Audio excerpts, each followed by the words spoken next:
A very good afternoon to you and welcome to this edition of Lunchtime News with me, Katrina Chang. Let's take a look at your headlines.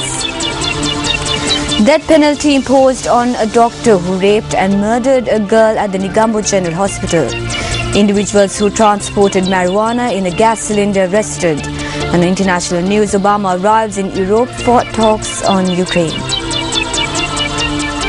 Now on to the stories in detail. A doctor attached to the Negombo General Hospital who was accused of raping a woman and pushing her off the 6th floor of the hospital has been sentenced to death by the Negombo High Court. The incident occurred in 2007. The victim was Shamila Disanayaka, a resident of Munragala. She had been employed at the Katunayaka Free Trade Zone and had been admitted to the Negombo National Hospital for treatment.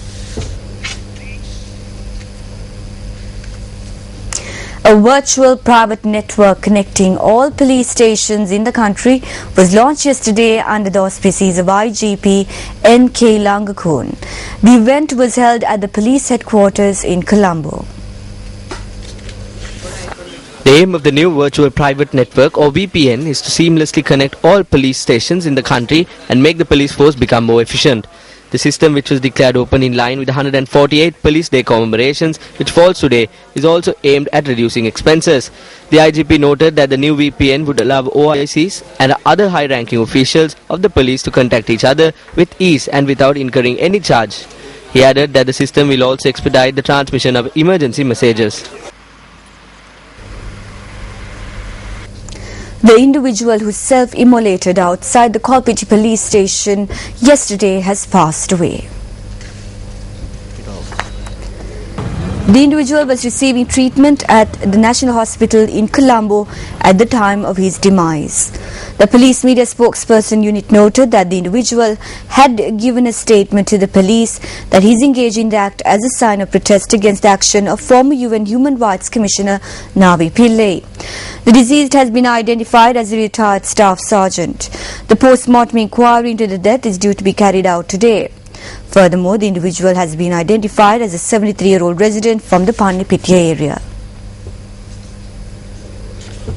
On to other local news, a Satyagraha campaign commenced by students of the Sabragamu University is underway in the Pabahin area along the Colombo-Badulla main road.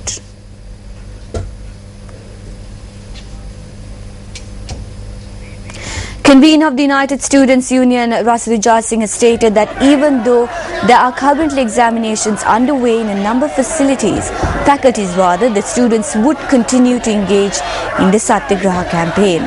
The police noted that the Satyagraha is being carried out on one side of the road and hence did not hinder vehicular movement in the area. The Gorakavilla police has taken into custody a stock of marijuana that was being transported concealed in a gas cylinder. The police also noted that one suspect was arrested in connection to the discovery. The suspect has been transporting the gas cylinder on a private bus flying from Amlipitiya to Ratnapura. The arrest was made based on a tip-off received by the police through a confidential informant.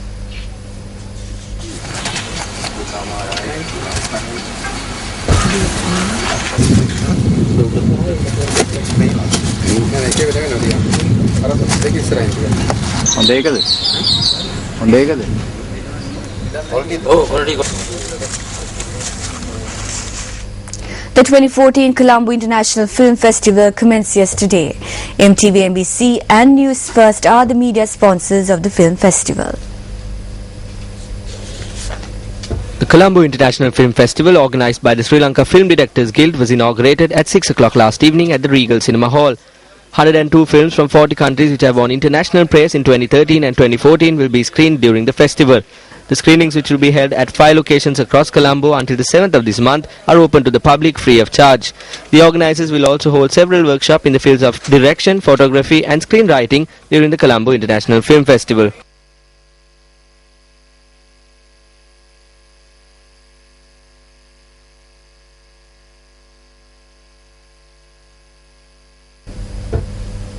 The Met Department says that atmospheric conditions are favourable for rainy weather over most parts of the island.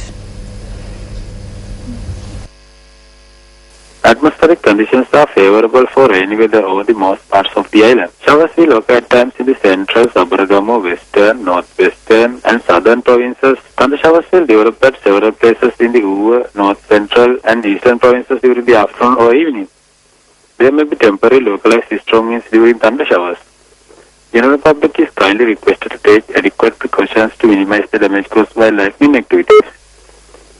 On the apparent southward relative motion of the sun, it's going to be directly over the latitudes of Sri Lanka during 28th of August and 7th of September in this year. The nearest town of Sri Lanka over which the sun will overhead today are Chilau, Galgamua, Laggala and Mankanu about 12:10 noon. I'm Jeevan Karunaratna, Deputy Meteorologist. According to campaigners, an estimated $1 trillion a year is being taken out of poor countries and millions of lives are lost because of corruption. A report by the US-based anti-poverty organization ONE says much of the progress made over the past 2 decades in tackling extreme poverty has been put at risk by corruption and crime. Corrupt activities include the use of phantom firms and money laundering. The report blames corruption for 3.6 million deaths every year. If action were taken to end secrecy that allows corruption to thrive, and if the recovered revenues were invested in health, the group calculates that many deaths could be prevented in low-income countries. Training sessions are being held for the Sri Lankan contingent that will represent the country at the World Carom Championship 2014. This year championships will be held from the 13th till the 17th at the Sun Islands in Maldives. 8 Carom players will take part in the championship representing Sri Lanka. The team that is coached by national coach Landry Matias will leave the country on the 12th of this month.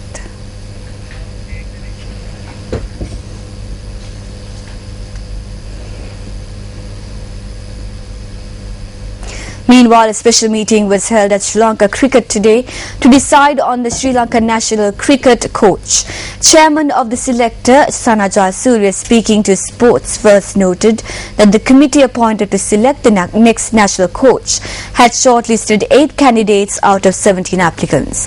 Former Sri Lankan batsman and current coach of the Sri Lankan team, Marwan Atapattu, is among the 8 candidates that have been shortlisted.